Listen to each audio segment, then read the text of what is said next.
حضور سید عالم علیہ السلام فرماتے ہیں اللہ حیا فرماتا ہے کہ اس کا بندہ اس کے سامنے ہاتھ پھیلائے اور اللہ اس کے ہاتھوں کو خالی واپس کر دے۔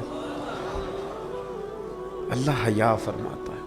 کیا معنی ہے کہ اللہ تبارک و تعالی لحاظ کرتا ہے اس بات کا کہ اس بندے کی امید نہ ٹوٹ جائے، رب کی بارگاہ سے جو اس کی توقع ہے وہ توقع نہ ختم ہو جائے۔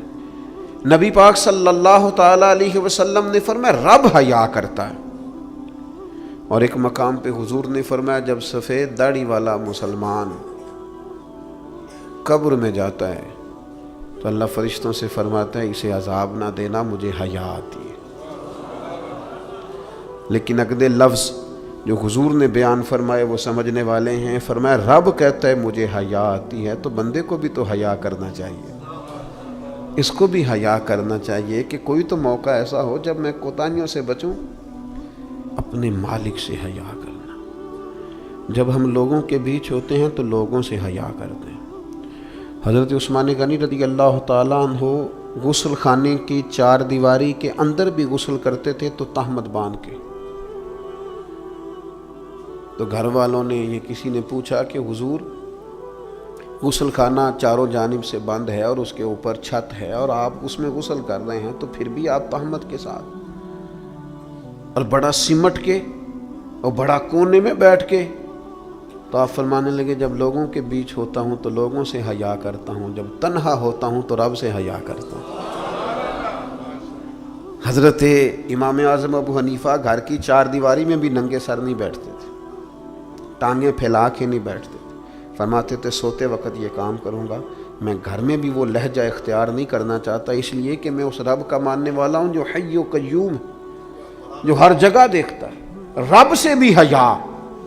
اور آپ کو پتہ ہے ہمارے صوفیاء نے فرمایا ہے کہ سب سے زیادہ اللہ سے وہ بندہ حیا کرتا ہے جو اپنے خیالات پر کنٹرول کرتا ہے، اپنے جذبات پر کنٹرول کرتا ہے، جو وسوسوں کو نہیں آنے دیتا، جو اپنی طبیعت میں کوشش کرتا ہے کہ اچھے خیالات ہی رہیں، وسوسے آئیں تو جھٹک دیے جائیں۔ اس لیے کہ وہ نبی پاک علیہ السلام کا جو فرمان موجود ہے نا کہ رب نہ تمہاری جیبیں دیکھتا ہے نہ صورتیں دیکھتا ہے، وہ جب دیکھتا ہے تمہارا دل دیکھتا ہے۔ تو وہ حیا کرتے ہیں کہ دل میں کوئی ایسا خیال آئے جو غلط ہو، برا ہو، گندا ہو، چونکہ مالک نے دیکھنا ہے۔ وہ اس لیے خانہ دل کو صاف رکھتے ہیں۔ لیکن نا کوئی مہمان گھر میں آتا ہے تو لوگ فٹافٹ صفائی نہیں کرتے، چیزیں نہیں اٹھاتے کہ وہ کیا سوچے گا، یہ کتنے میلے کچیلے ہیں، کیونکہ مہمان نے دیکھنا ہے، اور جس دل کو رب رحمان نے دیکھنا ہے اس کی صفائی رکھنا کہ اس میں گندے برے خیالات، ہرس، ہوس، لالچ، حسد، بغض، کینہ، عداوت، بددیانتی، بدگمانی یہ موجود نہ ہو، چونکہ رب نے دیکھنا۔ اللہ کے پیارے رسول صلی اللہ تعالیٰ علیہ وسلم نے فرمایا اللہ تعالیٰ سے حیا کرو جس طرح حیا کرنے کا حق ہے۔ تو صحابہ کہتے ہیں ہم نے عرض کی یا رسول اللہ صلی اللہ تعالیٰ علیہ وسلم الحمدللہ ہم اللہ سے حیا کرتے ہیں۔ تو حضور نے فرمایا حیا کا وہ معنی نہیں جو تم نے سمجھا ہے۔ تو یا رسول اللہ پھر سمجھا دیں کیا معنی ہے حیا کا؟ تو نبی پاک علیہ السلام فرمانے لگے اللہ سے حیا کا حق یہ ہے کہ تم اپنے سر میں جو موجود افکار ہیں ان کی حفاظت کرو، اپنی سوچوں کی حفاظت کرو، پھر تم نے اللہ سے حیا کی۔ اور حضور فرمانے لگے جو کچھ تمہارے پیٹ کے اندر ہے جب تم اس کی حفاظت کرو گے تو پھر تم نے اپنے رب سے حیا کی، یعنی حرام نہ کھانا۔ نہیں پتہ سارے زمانے کو کہ تمہارا رزق حلال ہے کہ حرام ہے، پر تمہارے رب کو پتہ ہے نا، لہذا حیا کرنا، لقمہ حرام قریب نہ آنے پائے۔ اور حضور علیہ الصلاۃ والسلام فرمانے لگے یہ بھی یاد رکھنا کہ موت اور ہڈیوں کے گل سڑ جانے کو تم نے یاد رکھا ہوا ہو، اور فرمایا یہ بھی یاد رکھنا کہ تم نے قیامت کے دن دوبارہ اٹھنا ہے، رب کی بارگاہ میں کھڑا ہونا ہے۔ اگر تم نے ان سب چیزوں کو یاد رکھا پھر تم نے صحیح معنوں میں اپنے رب سے حیا کی، اور اگر تم نے یہ بھلا دیا ہے اور بس ٹھیک ہے دوڑ کے آئے نماز پڑھ لی اور جناب محفل میلاد میں جانے کا وقت آیا تو کہیں سے ادھار ٹوپی لے کے سر پہ اوڑھ لی اور لباس جو ہے وہ شلوار قمیض والا نکل آیا اور لہجہ بدل گیا تو پھر کچھ ظاہری طور پر تو چیزیں بہتر کی لیکن حقیقی معنوں میں اپنے رب سے حیا نہیں کی۔ حضور فرماتے ہیں کچھ لوگ تہامہ پہاڑ جتنی نیکیاں لے کے آئیں گے قیامت کے دن، لیکن وہ اللہ ہوا میں اڑا دے گا۔ کیوں؟ اس لیے کہ لوگوں کے سامنے نیکیاں کرتے تھے، جب اکیلے ہوتے تھے پھر گناہ کرتے تھے۔ ان کی وہ جو تنہائی کی ناپاکی ہے نا، یعنی وہ جو اکیلے میں رب سے حیا کرنا چاہیے تھا، وہ حیا چونکہ موجود نہیں ہے تو رب فرمائے گا وہ تو تم نے لوگوں کے سامنے وزادار بن کے وقت گزارا ہے، میرے سامنے تو تمہاری تنہائی بڑی ناپاک رہی، لہذا وہ سب نیکیاں بھی ہوا میں اڑا دی جائیں گی۔ خوبصورت زندگی، خوبصورت لب و لہجہ، خوبصورت بولنا، خوبصورت آنا جانا۔ میں طلباء سے کہا کرتا ہوں کہ بڑی پسند کا بھی تمہارا کھانا پکا ہوا ہو تو اس طرح نہ کھاؤ کہ محسوس ہو کہ پتہ نہیں کتنی دیر کے بعد کھا رہا۔ تمہارا لہجہ صاف ستھرا، تو جو ہمیں کہا گیا کہ بھوک ہو بھی تو ذرا ہاتھ ہٹا لو، کھانے میں، پینے میں، لباس پہننے بھی آپ انوکھ۔ میں نوجوانوں سے عرض کروں گا تمہاری کٹنگ کیوں اس طرح کی لگے کہ جس میں کوئی طبیعت کا انوکھا پن ظاہر ہو، جس سے تمہاری وزاداری پہ ضرب آئے۔ تمہارا بات کرنا اتنا کمزور کیوں لگے کہ جس سے محسوس ہو کہ یار اس کی تو ابھی تربیت ہونے والی۔ تمہیں کیوں اس بات کی کمزوری محسوس ہو کہ لوگ میری طرف دیکھیں، لوگ مجھے جاننے لگ جائیں گے، تو کمزوری ہے۔ ایک خوبصورت وزاداری، یعنی خدا جانے بلندی ہے کہ پستی پر جہاں میں ہوں وہاں کوئی نہیں ہے۔ ایک خاص اطمینان ہو، زندگی میں ٹھہراؤ ہو، حسن ہو، آپ جہاں ہوں وہاں مطمئن ہو۔ آپ کی طبیعت بتائے کہ اللہ تعالیٰ نے آپ کو سکون عطا فرمایا ہوا ہے، ٹھہراؤ ہے، خدا کا شکر ہے، دولت ہے، صحت ہے، بچے ہیں، اولاد ہے، دوست اچھے ہیں۔ آپ ان ساری جائز نعمتوں پر اللہ کے حضور شکر گزار ہوں، لیکن کوئی مزاج میں چھچھورا پن نہ ہو، کوئی طبیعت اس طرح کی نہ ہو جس طرح محسوس ہو کہ آپ اپنا بوجھ کسی پر ڈالنا چاہ رہے ہیں، یا آپ کوئی اضطراب کا شکار ہیں یا بے چینی کا شکار ہیں۔ ہم کبھی کبھی اپنے حالات بتاتے بھی اتنا دور نکل جاتے ہیں کہ بعض دفعہ کہنے کو جی چاہتا ہے یار کوئی نعمت ہے ہی نہیں تیرے اوپر، اتنا کمزور ہو گیا تو ہر بات میں دکھڑے ہی سنا رہا ہے، ہر وقت کا دکھ ہی تیرے ساتھ ہے۔ اتنے کمزور نہیں، نہایت وزاداری، نہایت خوبصورتی۔ حضرت ابو ذر غفاری ایک کمبل میں وقت گزارا ہے، مدینے سے دور ربضہ میں زندگی گزاری، 5 لوگوں نے جنازہ پڑھا ہے، اسی کسی دے کچھ بھی نہیں لگتے، نہ کوئی ساڈا دردی، لیکن رسول کریم نے فرمایا زمین کے اوپر اور آسمان کے نیچے میرے ابو ذر سے سچا بندہ کوئی نہیں۔ لیکن وہ ٹاٹ اور بوریے میں بھی وزادار، اطمینان، سکون، ٹھہراؤ، اللہ رسول کی بارگاہ میں مقبولیت، یہ اصل کامیابی ہے بندہ مومن کی۔ نبی پاک علیہ السلام نے صحابہ سے پوچھا کہ وہ کون سا درخت ہے جس کی مثال مومن کی طرح ہے، تو حضرت عبداللہ ابن عمر فرماتے ہیں مجھے سوال کا جواب آتا تھا کہ وہ کھجور کا درخت ہے، لیکن چونکہ حضرت عمر بیٹھے تھے میرے والد، چونکہ حضرت صدیق اکبر بیٹھے تھے، چونکہ حضرت عثمان غنی بیٹھے تھے، چونکہ علم و حکمت کے تاجور مولا علی بیٹھے تھے، مجھے جواب آتا تھا۔ لیکن حضرت عبداللہ ابن عمر فرماتے ہیں حیا مانے تھی، حیا نے مجھے منع کیا کہ اتنے بزرگ بیٹھے ہوں اور تو جواب دیتا پھرے۔ ہمارے مفسرین کرام نے یہاں لکھا ہے کہ اساتذہ اور مشائخ کی موجودگی میں علم بتانا بھی منع ہے۔ آپ کے بڑے بیٹھے ہوں آپ تقریر کرنے سے بھی لحاظ کریں، آپ وہاں کوئی مسئلہ نہیں بیان کریں، یہاں تو بڑے معاملات اور ہو جاتے ہیں۔ ہمیں اپنے بزرگوں کے سامنے ایک خاص وزاداری وہ بندے کو خوبصورت کرتی ہے۔ حضرت عباس حضور کے چچا ہیں، ان کے بیٹے جناب عبداللہ ابن عباس فرماتے ہیں میرے والد سے کسی نے پوچھا تھا آپ بڑے ہیں کہ نبی پاک؟ تو بڑی سادی سی بات ہے، چچا بڑا ہی ہوتا ہے عمر میں، آپ بڑے ہیں کہ نبی پاک؟ تو یہ وزاداری ہے، یہ کمال وزاداری ہے۔ یہ ان لوگوں کا طریقہ ہے جو بڑے رسیلے سجیلے، جو بڑے خوبصورت لوگ ہوتے ہیں، جن کے لہجوں سے لفظ نہیں شہد ٹپکتا ہے، حضرت عباس رضی اللہ تعالیٰ عنہ فرمانے لگے کیا کہا تم نے؟ میں بڑا ہوں کہ حضور؟ فرمانے لگے بڑے تو حضور ہی ہیں، پیدا پہلے میں ہوا تھا، ولادت پہلے میری ہوئی تھی، بڑے بہرحال وہی ہیں، پیدا پہلے میں ہوا تھا۔ یہ جو وزاداریاں ہیں، یہ جو خوبصورتیاں ہیں، یہ جو آپ کے مزاج کے اندر خوبصورتی ہے، یہ جو لہجے کے اندر حسن ہے، یہ ایک بڑا ضروری کام ہے۔ بہت سارے لوگ دینی لوگوں سے مسئلہ پوچھنے آتے ہیں، لیکن ان میں 60% لوگ وہ ہوتے ہیں جو مسئلہ پوچھنے نہیں آتے، مفتی صاحب کو مسئلہ بتانے آتے ہیں۔ میری طرح کا بندہ تو چونکہ ذرا جلدی قائل ہو جاتا ہے، وقت تھوڑا ہوتا ہے تو بہت سارا ٹائم نہیں دے پاتے، تو میں کہتا ہوں کہ آپ کے خیال میں جو مجھے کہنا چاہیے وہ آپ مجھے بتا دیں، میں آپ کو کہہ دیتا ہوں، کیونکہ آپ جو چاہ رہے ہیں وہ تو ہے آپ کی مرضی کا فتویٰ، تو مجھے آپ بتا دیں بھلا اس سوال کا جواب کیا ہونا چاہیے، میں آپ کو بتا دیتا ہوں۔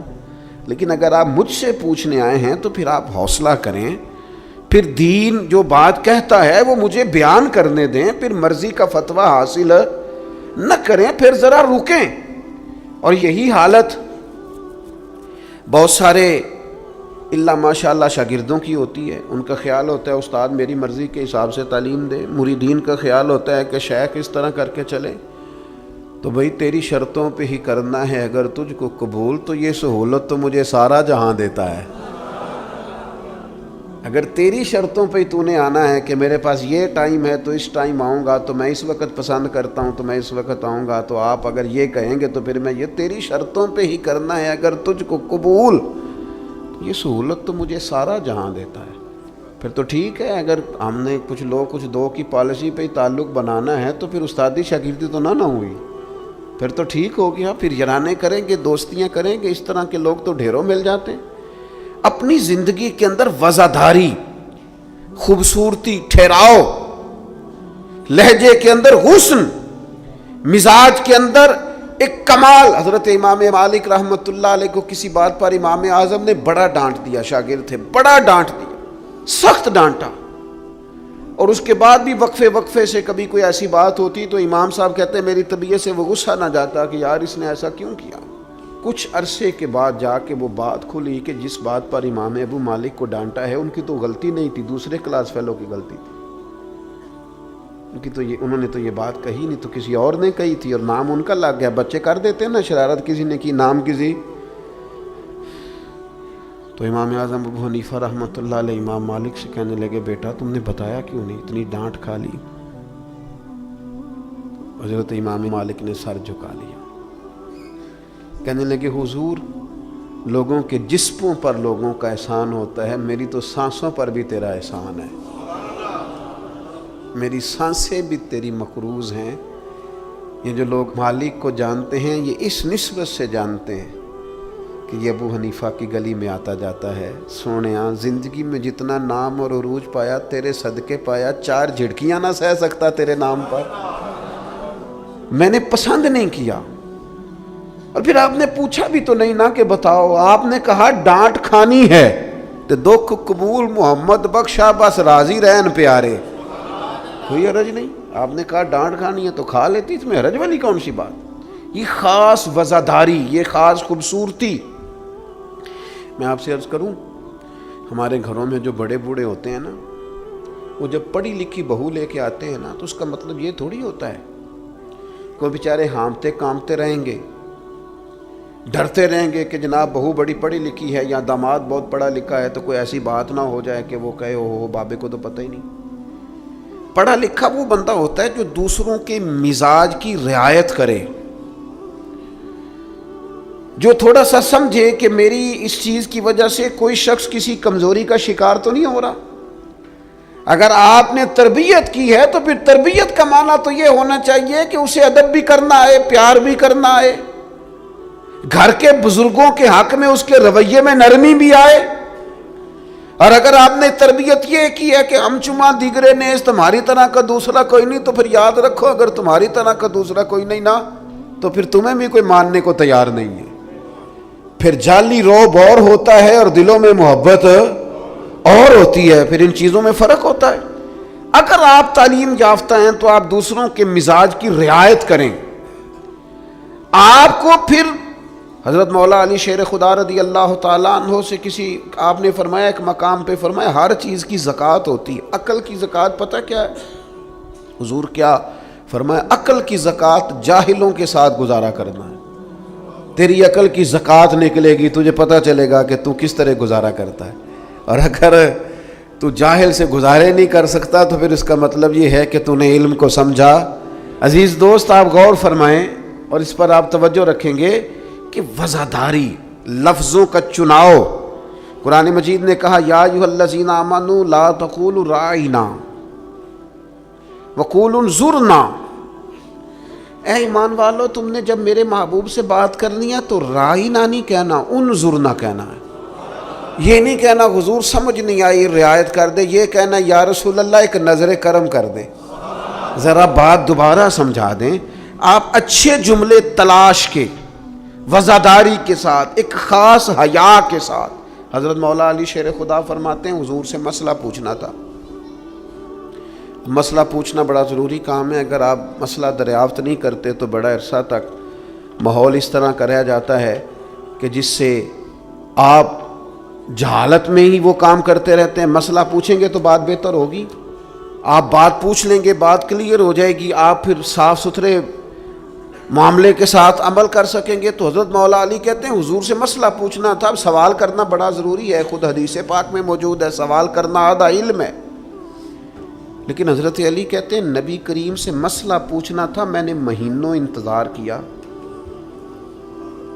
ہفتوں انتظار کرتا میں، میرا خیال تھا کہ میں سوال کی تکلیف بھی نہ دوں، کوئی اور آ جائے آ کے حضور سے مسئلہ پوچھ لے۔ حیا مانی تھی میں داماد ہوں حضور کا رشتے میں، کچھ ایسی باتیں ہیں جو حیا کے مانند میں سوال نہ کرتا، میرا دل ہوتا کوئی اور پوچھ لے، وہ پوچھے گا حضور بتائیں گے، ساتھ میرا مسئلہ بھی حل ہو جائے گا۔ لیکن جہاں لوگ بے باکی کو اور بے حیائی کو کہتے ہیں جی اوہ میں پرواہ نہیں کرتا، تو یہ تو بھئی آپ نہیں پرواہ کرتے تو آپ کی مرضی ہے۔ اور ہمارے زمانے میں ویسے بھی جو زیادہ بدتمیز ہوتا ہے اس کا عروج بھی زیادہ ہوتا ہے، بدتمیزوں سے لوگ ڈرتے ہیں۔ بدتمیز جو ہوا لوگ اس سے ڈرتے ہیں، کہتے ہیں یہ کوئی ایسی بدتمیزی کر دے گا کہ بعد میں دقت ہوگی۔ وہ شریف آدمی اس سے جھجک رہا ہوتا ہے، وہ سمجھ رہا ہوتا ہے میں بڑی شے ہوں، تو کچھ بھی نہیں ہے بھائی، تو بدتمیز ہے۔ اور کچھ لوگ گاند سے اس لیے بچتے ہیں کہ اس میں روڑا پھینکا تو چھینٹے پڑیں گے، پھر کپڑے بدلنے پڑیں گے، نہانا پڑے گا، اس لیے لوگ بچ کے گزرتے ہیں۔ اور تیرا خیال ہے کہ تجھ سے بڑا لوگ ڈرتے ہیں؟ تو اپنی زندگی میں وزاداری، شرم و حیا۔ اب دیکھیے سیدہ عائشہ صدیقہ رضی اللہ تعالیٰ عنہ ارشاد فرماتی ہیں نبی پاک علیہ السلام عرب کی کنواری لڑکیوں سے بھی زیادہ حیا والے تھے، شرمیلے تھے۔ حضور علیہ السلام فٹافٹ بے باک ہو کر کسی سے کوئی بات نہ کرتے۔ اب دیکھیں صحابہ غلام ہیں رسول پاک کے، اگر حضور کسی کا نام لے کے بھی اس کی تربیت کرنا چاہیں تو وہ آدمی خوش ہوگا، سعادت مندی ہوگی۔ لیکن حضور کو کسی شخص کے بارے میں بتایا جاتا نا فلاں نے یہ بات کی ہے، تو کبھی نامینیٹ کر کے اس بندے کے سامنے بات نہیں کرتے، یہ وزاداری والا معاملہ ہے۔ تو محبوب کیا فرماتے؟ حضور فرماتے لوگوں کو کیا ہو گیا ہے، اب انہوں نے اس طرح کرنا شروع کر دیا، وہ ایک کی بات ہوتی سب کو سمجھ آ جاتی اور اس کی بھی سال لگتے اصلاح ہو جاتی۔ اپنی مزاج سے اپنی وزاداری کو ختم نہیں کریں، اپنے لہجے کو ختم نہ کریں۔ میں مذہبی اسٹیجوں پہ دیکھتا ہوں مجھے بڑی تکلیف ہوتی، جو فلانی چیز نہ مانے وہ حلالی نہیں، جو فلانی بات کا جواب نہ دے باپ کا ہی نہیں۔ یہ آپ کا سٹائل ہے؟ یہ دیندار لوگ اس طرح بات کرتے ہیں؟ یہ آپ ڈگریاں جاری کر رہے ہیں؟ کیا رسول پاک علیہ السلام کا انداز تبلیغ معاذ اللہ یہ تھا؟ میں کیا کروں، صرف میں دینی لوگوں کی بات نہیں کر رہا۔ جو آدمی گندے لطیفے سناتا ہے نا اسٹیج پہ بیٹھ کے، اس کی آپ فین فالوئنگ دیکھیں کتنی زیادہ ہے، سٹیٹس کیا ہے، گند بولتا ہے، لطیفے سناتا ہے، اور اس کو سننے والوں کی تعداد کیا، او آ رہی ہے دنیا ٹوٹ کے پڑ رہی ہے۔ یہ ہمارے معاشرے کے مجموعی مزاج کی عکاسی کرتی ہے کہ وزاداری کس حد تک ختم ہو گئی، اپنے انداز میں، اپنے لب و لہجے میں، خاص شرم و حیا، خاص خوبصورتی۔ ہمارے جو دیہاتی گھر ہوتے تھے ان کے اندر بڑی وزاداری ہوتی تھی، ان کے اندر بڑا خیال رکھا جاتا تھا، چیزوں کو بڑا سمجھا جاتا تھا۔ یہاں آپ حالت دیکھ لیں، شادی بیٹی کی ہو یا بیٹے کی ہو، سارا خاندان بیوٹی پارلر میں بیٹھا ہوتا ہے. کوئی وزاداری نہیں رہی، کوئی وہ معاملہ ہی نہیں رہا جس میں حسن ہوتا تھا، خوبصورتی ہوتی تھی. رسول پاک صلی اللہ تعالی علیہ وسلم نے فرمایا حیا خیر ہی خیر ہے، حیا سراپا خیر ہے. تیرا جھکا جھکا لہجہ، تیرے جھجکتے لفظ، تیری ٹھہری ٹھہری باتیں، تیرا ذرا سمٹ کر چلنا، سمٹ کر بات کرنا، تیرے لہجوں کا ٹھہراؤ، گویا یہ وہ ٹھنڈی ہوا ہے جو چلے گی تو صحیح پر کسی کو فائدہ دے گی، نقصان نہیں دے گی. لیکن اگر تیرا خیال طوفان بننے کا ہے، پھر ایسا نہ ہو کہ درخت بھی ٹوٹیں، رستے بھی بند ہوں، عمارتیں بھی گریں. حضور نے فرمایا حیا خیر ہی خیر ہے، حیا جہاں آتی ہے خیر لاتی. نبی پاک صلی اللہ تعالی علیہ وآلہ وسلم ایک جگہ سے گزرے، یہ بخاری میں موجود ہے. تو ایک شخص اپنے بھائی کو سمجھا رہا تھا، اسے کہہ رہا تھا یار تو بڑا ہی شرمیلا ہے، اس طرح بھی کوئی کام ہوتا ہے؟ تیری شرم و حیا کی وجہ سے بڑے مسائل بنتے. بھائی کو ڈانٹ رہا تھا کہ تو اس قدر زیادہ جھجکتا ہے، شرمیلا ہے کہ بڑے ہمارے مسائل خراب ہو گئے تیری جھجک کی وجہ سے. تو حضور قریب سے گزرے تو یہ میرے کریم کا انداز دیکھیے، حضور فرمانے لگے اسے کچھ نہ کہہ، اسے چھوڑ دے، اس لیے کہ حیات و ایمان کا حصہ ہے، حیات و ایمان کا حصہ ہے. اور ایک حدیث میں حضور نے فرمایا 70 سے زیادہ شاخیں ہیں ایمان کی، اور حیا بھی ایمان کا حصہ ہے. آپ وزادار رہیں، آپ میں خوبصورتی رہے، آپ تھوڑا سا انتظار میں رہیں، آپ تھوڑا سا رکیں، آپ کوئی اپنے مزاج کے اندر کوئی ایسا چھچورا پن پیدا نہیں کریں جس سے آپ کی طبیعت، آپ کا لہجہ، آپ کا انداز، آپ یقین کریں سنجیدہ لوگ تو حجروں میں چلے گئے. ایک بہت بزرگ تھے، عالم بھی تھے، تو کچھ سیاسی سوجھ بوجھ اچھی رکھتے تھے.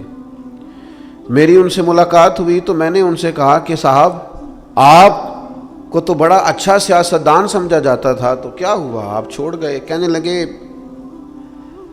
موجودہ سیاست سے وزاداری رخصت ہو گئی، لہذا ہم نے بھی ارادہ کیا ہے کہ اب یہ دامن بچانے والا کام ہے، لہذا قبل از وقت بھرا میلہ چھوڑ دینے کا ارادہ کیا ہے. اب یہ ماحول ہمارے والا نہیں رہا، ہم دامن بچانے کا ارادہ کیا ہے کہ اس میں وزاداری نہیں. میرے عزیز کبھی بھی اپنے مزاج سے، اپنے مرتبے سے، اپنے وقار سے نیچے اتر کر کبھی کوئی بات نہ کریں، کبھی کوئی کاروبار نہ کریں، کبھی کوئی لین دین نہ کریں. آپ اپنی وزاداری، اپنا حسن، اپنے ایمان اور تقوی کے ثمرات کی حفاظت کریں، کسی جگہ کوئی کمزوری نہیں دکھائیں. آپ اس خوبصورتی کا شکار رہیں جو اسلام نے عطا کی، اور اسے اپنے دامن میں بہت بڑی نعمت سمجھ کے سما کے رکھیں، کوئی کمزوری نہ دکھائیں. تھوڑی سی مشکل ہوتی ہے جب انسان زمانے کے ساتھ مل کے نہیں چلتا تو مشکلات آتی ہیں تھوڑی بہت. جب دور کے مطابق فیشن نہیں کرتا تو ظاہر ہے اسے لوگ پینڈو بھی کہتے ہیں، اسے جاہل بھی کہتے ہیں، اسے یہ بھی کہتے ہیں کہ اسے شعور کوئی نہیں. یہ تانے تھوڑے بہت سننے پڑتے ہیں، لیکن آپ کی وزاداری، آپ کے وقار میں، آپ کے لہجے میں کسی قسم کی کوئی کمزوری نہیں آنی چاہیے. آپ ایک نمونہ ہیں، اور یہ مت سمجھیے گا کہ لوگ صرف آپ کی تقریر سے تاثر لیتے ہیں. آپ کا نمونہ عمل آپ کے گھر سے لے کر دوستوں کی محفل تک وہ شمار کیا جاتا. آپ بڑی خوبصورتی کے ساتھ حضرت غوث اعظم رضی اللہ تعالیٰ عنہ 2000 دینار کا جوڑا پہن کے جمعے کا خطبہ دیتے تھے. 2000 دینار کا جوڑا. تو آپ کی اہلیہ نے ایک دن کہا کہ حضرت کئی دفعہ ایسے ہوتا ہے کہ صبح کا کھانا گھر میں ہوتا ہے اور شام کا نہیں ہوتا، لیکن آپ جب منبر کی طرف بڑھتے ہیں تو آپ کا لباس اتنا شاہانہ ہوتا ہے کہ لوگ سمجھتے ہیں پتہ نہیں ہم کتنے کو مالدار ہیں. تو حضرت فرمانے لگے یہی تو میں چاہتا ہوں، میں نہیں چاہتا کہ میں پھٹے کپڑے پہن کے رکھوں اور لوگ جاتی دفعہ میرے ہاتھوں میں نذرانہ تھما کے جائیں کہ یہ رکھ لیں، لباس لے لیجئے گا. فرمایا اس طرح کا لباس پہنیں گے، اس طرح کی وزاداری اختیار کریں گے کہ جدھر جدھر سے گزریں گے لوگ سمجھیں گے کہ اللہ نے دینداروں کو بڑا بے نیاز بنایا ہوا ہے. ہم اپنی وزاداری کے اندر کیوں کوئی کمزوری لائیں؟ اپنے مزاج کے اندر آپ یقین کریں حضرت سعدی شیرازی قرضہ پکڑ کے مہمان نوازی کرتے تھے. قرضے پکڑ پکڑ کے لوگوں کو کھانا کھلانا، اس لیے کہ وزاداری قائم رہے، اور کسی جگہ کسی کمزوری کا اظہار نہیں کرنا تاکہ کسی کو پتہ نہ چل جائے، کوئی یہ نہ سمجھے کہ دین کے نام پہ آئے ہیں تو بار بار یہاں سے سوال ہو رہا ہے۔ تو یہ حیا ہے، یہ خوبصورتی ہے، یہ مزاج کا حسن ہے، نہ بھی رش ہو، نہ بھی نعرے ہوں، نہ بھی زیادہ لوگ جانتے ہوں، لیکن انسان کی طبیعت وزادار ہو، اس کے اندر اطمینان ہو۔ اور کچھ لوگ اتنے مطمئن ہوتے ہیں، ان کی زندگی میں اللہ رسول پر بھروسہ اتنا مضبوط ہو جاتا ہے، ان لوگوں کی زندگیوں کے اندر صبر اور شکر اتنا غالب ہوتا ہے، ان کے لہجے کے اندر ٹھہراؤ اتنا زیادہ ہوتا ہے کہ ان سے مل کر جینے کو جی چاہتا ہے، ان سے ملاقات کر کے انسان کو زندگی گزارنے کا لطف آنے لگتا ہے، یعنی جن سے مل کر زندگی سے پیار ہو جائے وہ لوگ آپ نے شاید نہ دیکھے ہوں، مگر ایسے بھی ہیں جن سے مل کر زندگی سے پیار ہو جائے، انسان کو ٹھہراؤ نصیب ہو، کرم نصیب ہو، ہوتے ہیں ایسے لوگ۔ اس لیے ایسے لوگوں کے پاس بیٹھیں، ایسے لوگوں کی صحبت اختیار کریں، ایسے لوگوں کی بات سنیں۔ اللہ کریم ہم سب کے دلوں میں اطمینان اور سکون عطا فرمائے، اور اللہ تعالیٰ محبوب کے قدموں کا صدقہ ہمیں وزاداری نصیب کرے۔